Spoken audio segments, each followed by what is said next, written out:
Que veut dire susurrer?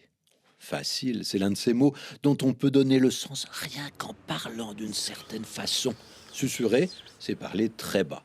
Ce n'est pas un mot rare, mais il n'est pas si courant que cela parce qu'il a deux concurrents, murmurer et chuchoter. On a donc trois verbes qui ont des sens proches et une formation assez proche également parce que chacun est construit sur une allitération, c'est-à-dire la répétition d'une consonne qui évoque et accentue le sens du mot. Le S pour susurrer, le son CH pour chuchoter, M pour murmurer. Et donc voilà trois cousins qui ont un air de famille et une sonorité expressive. Alors, sont-ils vraiment synonymes? Bien sûr, on va trouver des différences, hein. Susurrer a presque toujours un complément. On susurre quelque chose, un mot, une phrase, un aveu. Chuchoter peut se construire de façon absolue, c'est-à-dire sans complément. Dans une église, pendant une cérémonie, on chuchote pour ne pas se faire remarquer, pour ne pas déranger.